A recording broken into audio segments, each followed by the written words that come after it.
Part of the qualification is asking you to really think about the origins of advocacy and our history, where we've come from, and where we're going in the future. So, to help you develop your own understanding and appreciation of this, I thought I'd just pull a few slides together to talk you through some of the main developments in the last 50, 60, 70 years. So we're going to start with acknowledging that there's nothing new about the concept of advocacy. People have been speaking up for themselves, challenging power, thinking about concepts of social justice. It goes to biblical times of Moses, of people rising to challenge injustice. So advocacy is a concept, nothing new. But if we think about organized advocacy and kind of advocacy with capital A, that's relatively new, and it's probably been around, I think, for about 50 years. So if we just start to think around how changes in attitudes over the last 70 years have led to better access to advocacy and an increase in human rights. So we see this after the Second World War, don't we? We see the coming together, particularly in European countries, of thinking about human rights and thinking about how do we organise services for people who need extra support. So people in mental health settings and people with care needs, of course, that's modern language. But we see a change in this in the 50s, and in the 1960s we see an incredible academic called Wolfensberger. If you're not familiar with his work, please Google him. He's really significant in the disability movement, and he introduced this idea of he coined the phrase normalization, and it challenged us to think about how people, particularly with learning disability, are hidden away from society, warehoused, locked up from an early age, and disability is seen as a fault, as a deficit. And he challenged that and introduced the idea that we need to normalize these experiences and conditions, and for people to be part of society. What's fascinating, if we jump 50 years or 60 years, we now have the phrase gloriously ordinary lives, which is a phrase coined by Tricia Nicol and adopted by social care, the future social care, which talks to ideas that people who need to draw on adult social care and mental health services don't want anything out of the ordinary. We just want ordinary lives. We want to just know the name of the carer who's coming in my front door. And I think that traces its roots back to Wolfensberger. In the 70s and 80s, we have caught some milestones. In 1979, it was the year of the child, and at that time, the UN started mooting the idea of, hey, wouldn't it be interesting to have a convention on the rights of the child? So that started back in 1979. I think we ratified it in 1991, so it did take a big chunk of time to get it done. But that we can start to see in the 70s and 80s people thinking again more about rights and organising rights. In the 80s, lots of developments within mental health. We had the seminal Mental Health Act 1983, which we still use today. But we also start to see organised advocacy, and this is particularly true in children's services. We see the first children's service, which was called Urchin, Independent Representation for Children in Need. That formed later with advocacy services for children to become NIAS. So a bit of history there for anybody who works with NIAS. You were the first organised advocacy service nationally.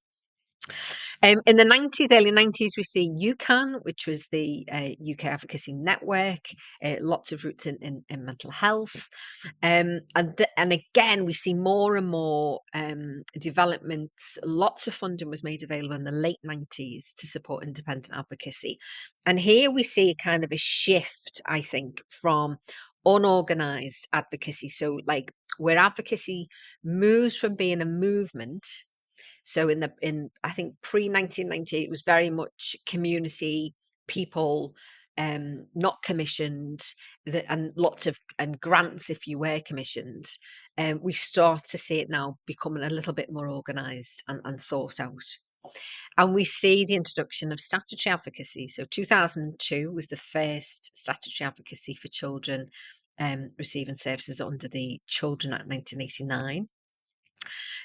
2003, we see independent complaints advocacy. 2007, IMCA. IMHA comes a year later. Then we have DOLS in 2010, Care Act in 2014. We've got the qualification in advocacy. Wales expands IMHA for anybody who's receiving support in mental health hospital, not just those detained. And we can't, yeah, then we have lots and lots of statutory advocacy. And now where I think we are is this kind of I think we're in a pendulum. I want to use the metaphor of a pendulum, where in the mid 2020s we are super organized, and I think in this little session and part of the qualification, I want you to really appreciate and feel how that's changed. So 50 years ago, the civil rights movement, equal rights movement, LGBT movements, all of these movements are about people. And advocacy sat in there. That's our origins. That's where our roots sit. It sits with people. It sits with people power. It's hugely unorganized. The downside of that is an inequity of access. So it did depend on where you lived as to what type of advocacy you could get. But with that chaos brought freedom, and there's a quality, isn't there, in being able to do whatever the hell you like. And that's, I think, the 70s, 80s, 90s was a little bit where advocacy was. We used to complain about it not being recognised, but there was a freedom with that. Advocates weren't constrained at that period of time. What we've got now is a different. So it's kind of swung. The pendulum swung from it being unorganised, and where you did get money, it was very short term, but you could do what you want with it basically. To now it's commissioned. If you want to deliver organised advocacy, you really need to be a commission service.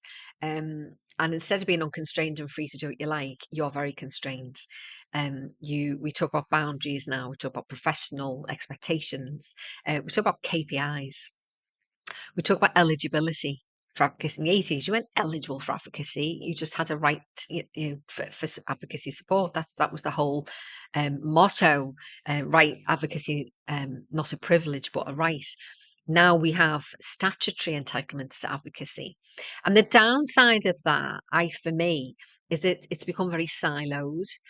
We instead of seeing the person as a person with holistic advocacy needs, we try and slot people into eligibility.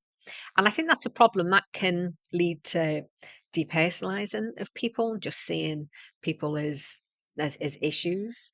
And it can also actually encourage advocates to adopt like a medical model of disability, where we see the advocacy as fixing someone rather than the self-advocacy, the empowering, how can I help you achieve your goals?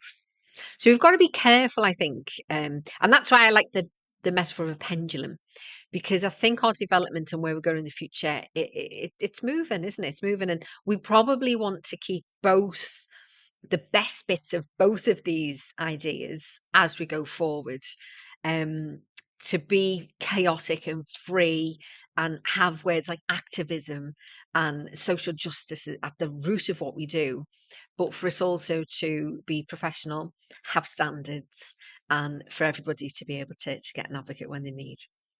So when you come in to write your written answer for this part of the qualification, have a little think. We've given you a choice of 3 questions to explore. But yeah, have a little think and really reflect on our history, where we've come from, and where you think we're going.